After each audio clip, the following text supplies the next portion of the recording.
There's almost good news at the gas pump. Gas prices did not go up this week. A regular gallon across the country costs $3.92. That price has increased from a month ago when the average price was $3.77 per gallon. The average cost for a gallon of regular is in North Carolina is $3.90. In South Carolina, the average is $3.73. New York's average is $4.14. In Virginia, it's $3.92. And in Maryland, the average is $3.99. Gas prices could hit $4 nationally this week, and Monica Yantosh talked to a local dealership to see how the increase in gas price affects car sales. Try to find the gas stations that charge the least, but I mean it's all really high, so what can you do? Lauren Romanek is a senior, and her car gets about 17 miles a gallon. She says she fills her tank a little more than she'd like to. Because I live off campus and I drive onto campus, it takes a lot of gas. And so especially this year, I'm using up a lot of gas and it's taking a lot of money that I especially don't have because I want to graduate and keep my money. Gas prices in the Elon area are up around $3.80, and that's below the national average of $3.92, according to AAA. This increase in prices is making Romanek consider downsizing. Something that doesn't cost as much to fill the tank. Gas prices may be putting a dent in your wallet, but many car dealerships say they've actually seen an increase in sales. Ironically, it really hasn't slowed the sale of vehicles. Kelly Shirley is the general manager of Dick Shirley Chevrolet in Burlington, and he's seen how gas prices can impact car sales. It's going to be natural for people to seek out better fuel mileage during this time. As gas prices have gone up, Shirley says he's seen a difference in the types of car purchases. Somebody who may have driven a pickup truck just as their vehicle is now looking to maybe drive a sedan. Shirley says to be mindful of tire pressure levels, clean air filters, and brakes to maintain better mileage in whatever you drive. Every little bit counts. Monica Yantosh, Phoenix14 News. Some other tips to save gas include changing your oil regularly, checking your brakes, and having a clean air filter. If high gas prices are hurting your wallet, Phoenix14 can help you find the lowest prices in the area. The BP, Shell, and Marathon on West Haggard all have gas for $3.84 a gallon. The Citgo on South Church Street is only a little bit more expensive, with a gallon of regular costing you $3.85. With the increasing price of gas, more students at Elon are finding an alternative way to get off campus. Zipcar has been at Elon for a few years, but the online car sharing service is now gaining popularity nationwide. A recent national study found that 78% of licensed drivers between the ages of 18 and 34 agree that owning a car can be difficult because of higher gas prices. Zipcar representatives we spoke with say that this data explains why they're gaining popularity. One student thinks the current $8 per hour fee is more appealing than paying by the gallon. There's a card in the car that pays for the gas if you have to fill it up, and insurance is included in your Zipcar account. And other than that, there's like no maintenance that you have to pay or parking pass that you have to pay. So I think it saves money that way, definitely. The cost of joining Zipcar is actually less than having a car on campus. The cost of gas today is about $3.85. Compare that to the $8 per hour you pay with Zipcar. Then you add in the cost of parking, depending on where you live on campus. The price will range from $80 to $160. The price of parking violations can also add to the expense of having a car on campus. A violation costs $60 and then $50 for towing, totaling a little over $100 for a single parking violation. Follow the speed limit and buckle your seatbelts. While these rules may seem like common sense, North Carolina police officers are cracking down on traffic laws this week for the launch of Drive to Live. The goal is to reduce the number of teenage-related traffic collisions and deaths in the state. Officers will step up enforcement around state schools and will also hold traffic safety education programs at high schools by the end of the school year. Ford Motor Company and Chrysler both announced that they are recalling defective cars. Ford is recalling more than 140,000 2012 Ford Focuses, and Chrysler is recalling more than 1.5 million Jeep Patriot and Compass cars. According to U.S. safety regulators, the Ford Focuses may be missing a seal plug from the passenger side windshield wipers that will allow water to leak into the electrical system. Chrysler said that the Jeep Compass and Jeep Patriot may have been built with a damaged rollover valve. Both companies say that they are not aware of any accidents or injuries related to these issues, and that the recalls will begin next month. If you have a Mac, you need to check your computer for a new virus. According to security researchers, over 500,000 Apple computers have been hacked by flashback Trojan malware. This virus makes it easier for hackers to access your computer data. Researchers determined the malware can infect your computer in two ways. Users can receive a pop-up appearing to be an Adobe Flash update, and in another case, attackers can hack the victims through loopholes in Java software. For more information about how to prevent these attacks, check out our website at phoenix14news.wordpress.com.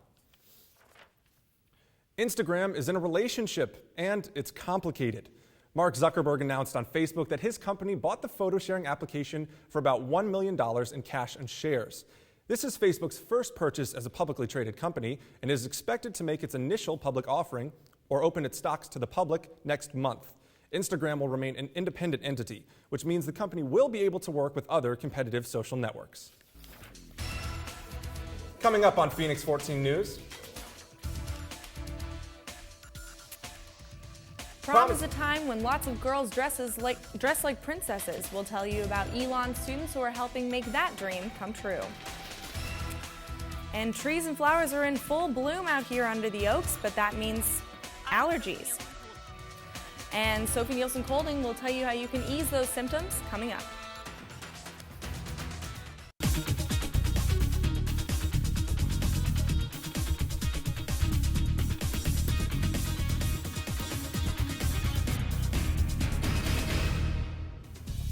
Cinderella's fairy godmother turns her pumpkin into a coach. Well, this weekend, one group of girls turned denim into dresses. Our Kathleen Harper has the story. Makeup, jewelry, and dresses. The perfect ingredients for the perfect prom, and for making dreams come true. They come from such different, diverse backgrounds, and some of them come from some broken homes and difficult pasts, and a lot of times these girls don't have the money to be able to come and afford things like a prom dress. Erin Garang helped organize the second annual Cinderella project that was hosted at Elon this weekend. The event focuses on prom and how girls can prepare for a fun yet safe night. There were workshops on college preparation, confidence, and makeup, and a speaker spoke to the girls about following their dreams. The promotion of self-confidence, the empowerment of women, and the development of leadership. Every moment has been surprising me throughout this day. So the workshops went a lot better than I thought they were. The speakers were amazing. We're just really honest and down to earth with the girls. The girls come in wearing jeans and a t-shirt, but the biggest takeaway from the Cinderella project is that they each leave wearing one of these. I'm really excited. I never thought I was going to get a dress so pretty. I think it takes out the inner beauty of everyone. But yeah, they're all princess. I feel like a model, pretty, gorgeous. The creator and director of the Cinderella project, Sam Simoniu, strives to give these young women a unique opportunity. Instead of just collecting dresses and dropping off a bag at the high school, we just wanted to have interaction with the girls so they can have positive role models around them, and so we can have workshops that give them these tools that they need to succeed in life. Simoniu is a strong advocate for women empowerment, and that served as her inspiration for creating the Cinderella project. For her, it's all about the girls and seeing their glowing faces at the end of the day.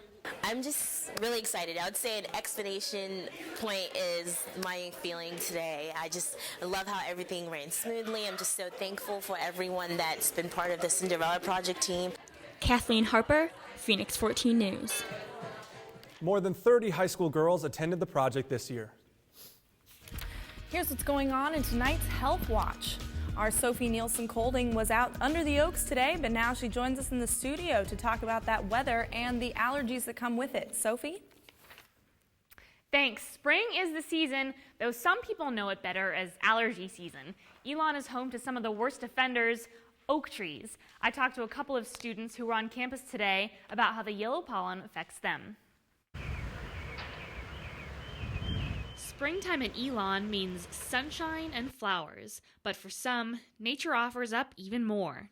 Itchy eyes, runny nose, eyes are watering too. It's really just a lot of fluid moving everywhere. It just seemed like I was always sick because of my allergies.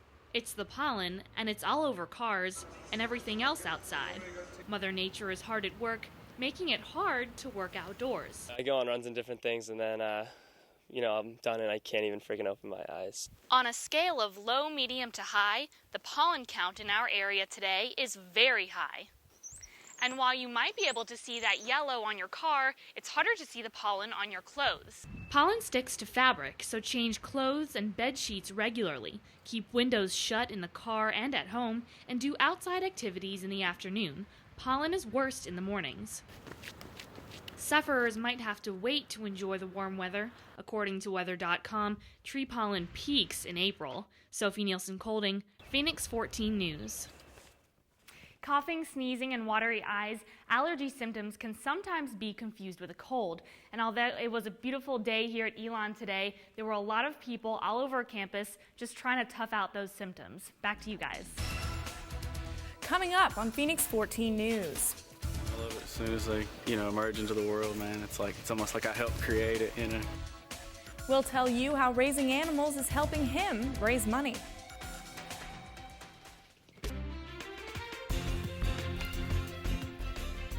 Spring came early this year, but you might still need to wear your jacket this week. Here's your 5-day forecast.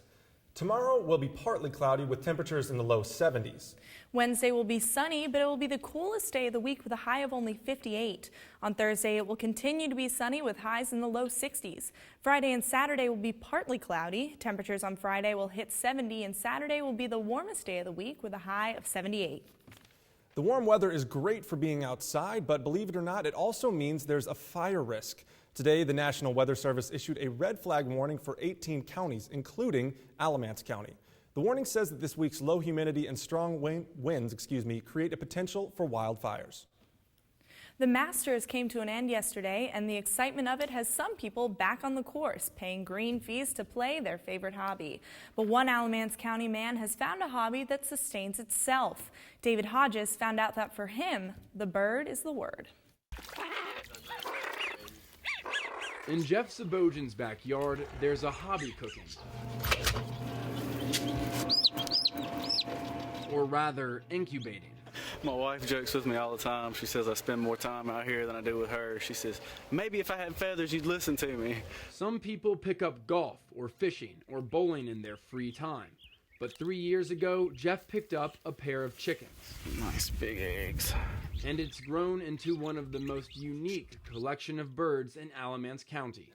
I love the new life part, man. I love it as soon as they, emerge into the world, man. It's almost like I helped create it, Get kind of excited about it. For about a year and a half, Jeff was only trying to buy eggs off websites, but after seeing how much they could cost, he thought, why not sell them? I send them all over the United States. I've sent them as far as California, several orders to Michigan, Texas, Arizona, everywhere really. Jeff's specialty bird eggs are hatching into $400 worth of greenbacks a month. I do flooring and remodeling work, so when I'm not busy and there's a gap in work, it helps tie some of the loose ends. A hobby can be costly. Say one where you swing at the little white spheres instead of raise them. As long as I keep it profitable, I don't think my wife will mind. But Jeff Sabojan is one lucky duck. David Hodges, Phoenix14 News. Well, I'm sure David Hodges has plenty of fun hanging out with all those birds this afternoon. Speaking of birds and eggs, in fact, how was your Easter? Easter was great. Unfortunately, I think my parents have decided I'm a little too old for Easter eggs, so I got a little basket with candy, but that was it. What about you? Yeah, I got a basket with candy too, and I was supposed to have an Easter egg hunt, but we ended up canceling it because we ran out of time during the day. I was really upset because I really wanted to run around. I loved doing that as a kid, and frankly, I still love doing it. I guess we're just a little too old, college, running around after eggs. 20 years old. I don't know if you're that old. Well, that's all we have for this week's Phoenix14 News. For news throughout the week, follow us on Facebook and Twitter. And check out our website, phoenix14news.wordpress.com. Have a great week, Elon.